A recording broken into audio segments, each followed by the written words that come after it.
세상의 변화에 기여하는 좋은 기업들의 성공을 돕는 성장 파트너입니다. 이길상입니다.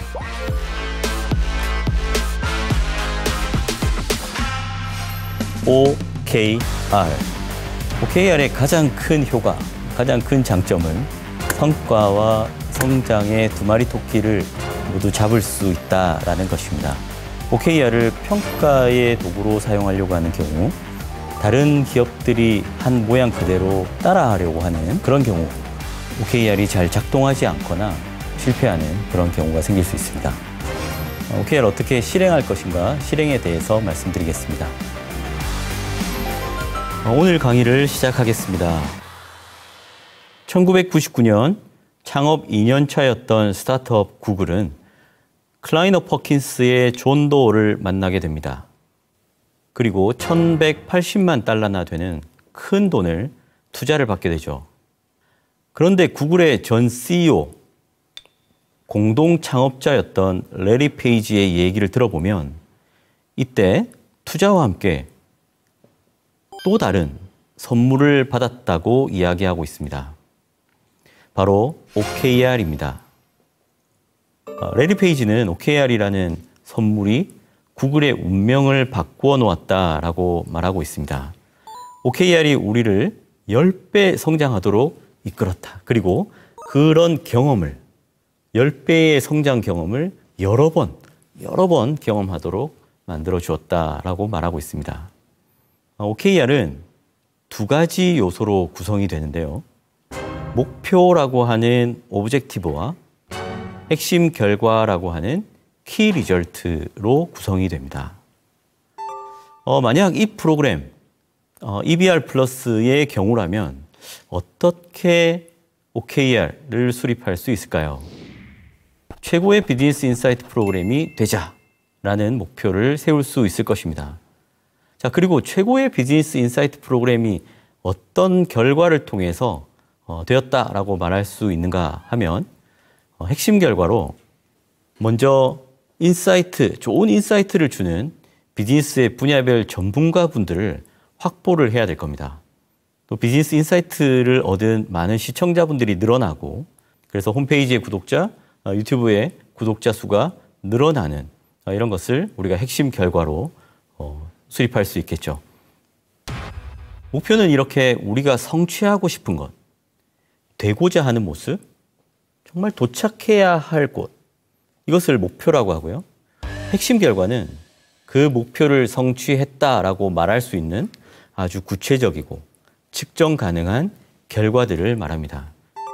그런데 구글이 20년간 해온 OKR을 우리나라 기업들이 그대로 도입한다고 한다면 바로 성공할 수 있을까요?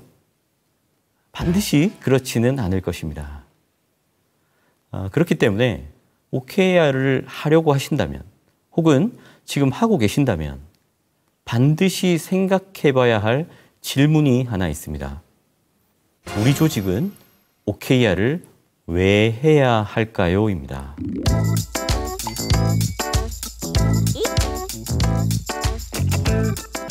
OKR을 해야 하는 이유, 그 첫 번째로 바로 우선순위에 집중하기 위해서입니다. 투자자로서 실리콘밸리를 비롯한 여러 기업들과 구글의 OKR을 소개한 존 도어는 이렇게 이야기합니다. OKR이란 조직 전체가 공동사안, 동일한 사안에 관심을 집중하도록 만들어주는 경영 도구다. 조직 전체의 우선순위에 모두가 집중하고 관심을 쏟고, 그래서 도전과 성장이라는 어려운 일을 해내라는 그 의미를 이 정의에 담은 것입니다.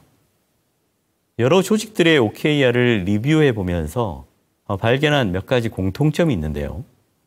OKR 속에 현재 하고 있거나 해야 할 수많은 업무들을 모조리 다 담아놓는 그런 OKR들을 가끔 발견하게 됩니다. 그때마다 저는 이렇게 물어봅니다. 이 OKR, 이 모든 것 다 중요한가요? 그러면 대부분 다 중요하다고 대답을 합니다.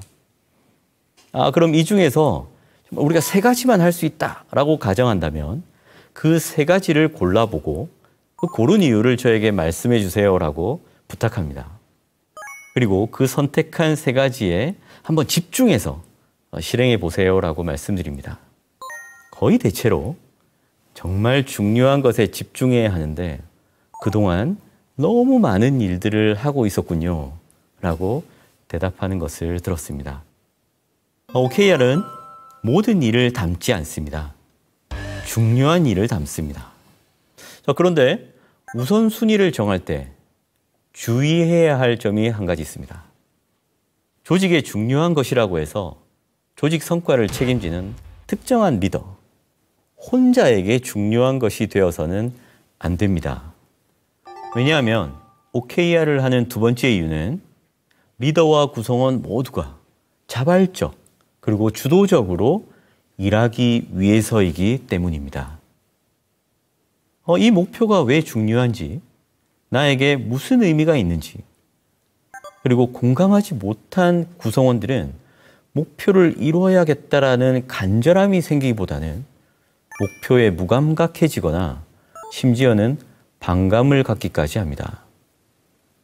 목표는 우리 모두가 중요하게 생각하는 우리 모두의 우선순위가 되어야 합니다. OKR은 조직이 집중하는 우선순위 목표를 향해서 팀이나 개인들이 자발적으로 책임을 가지고 주도적으로 기여하는 것을 지향하죠. 이것을 얼라이먼트라고 말합니다. 그런데 얼라이먼트를 오해한 OKR의 유형들이 있습니다. 일명 내 맘대로 OKR이라고 부를 수 있는데요. 첫째는 조직과 상관없는 나만의 OKR 유형입니다.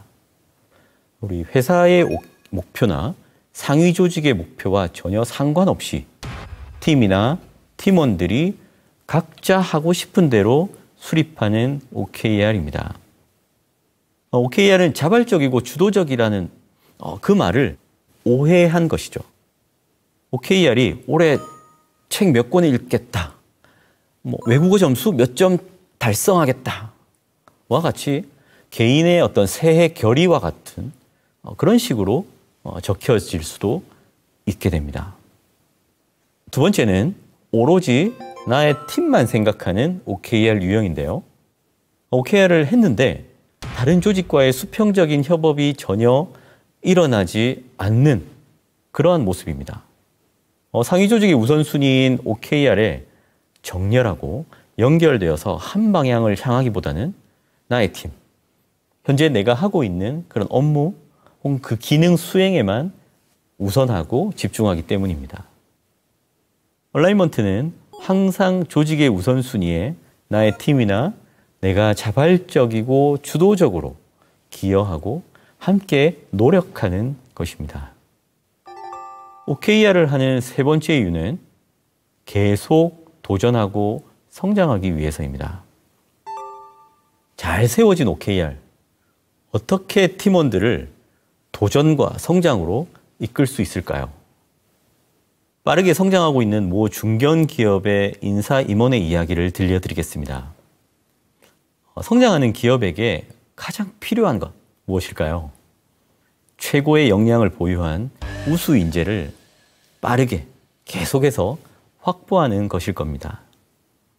그 인사 임원은 현재 채용이 이러한 기업의 빠른 성장을 잘 실현하고 있는지 한번 알아보고 혹시 그 과정에서 문제가 없는지 진단을 해보았습니다. 그런데 채용 요청부터 입사까지 소요되는 그 채용의 리드 타임이 평균 4개월이 넘게 걸린다는 것을 발견했습니다. 이후 그 임원과 인사 팀원들은 이 문제를 논의하기 시작했습니다. 그리고 새로운 목표를 세우게 되었습니다. 신속하게 우수 인재를 확보한다. 그리고 핵심 결과로는 채용의 리드 타임을 100일 미만으로 줄인다. 채용 해결 건수를 전분기 대비 2배로 올린다.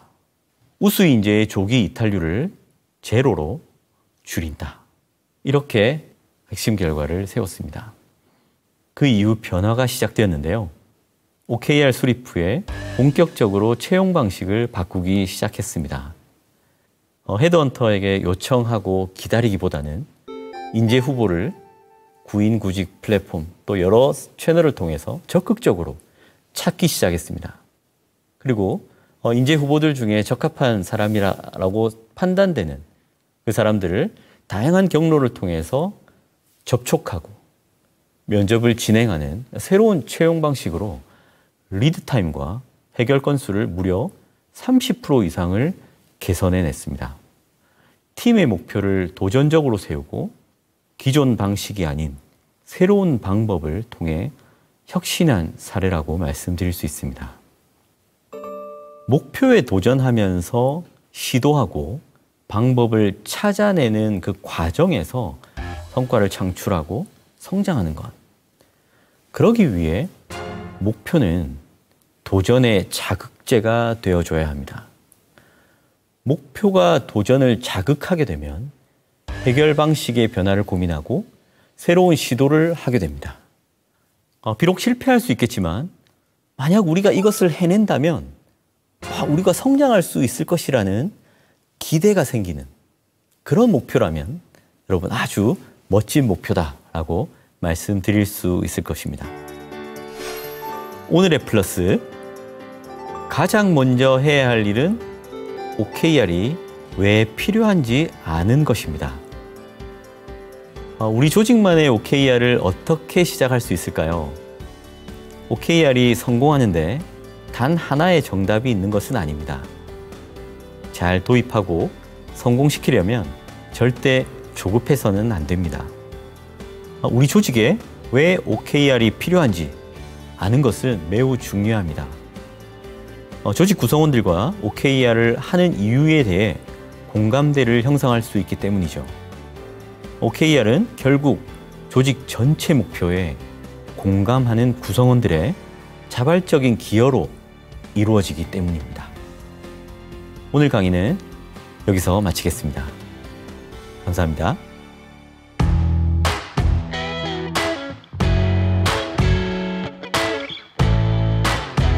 It's like I never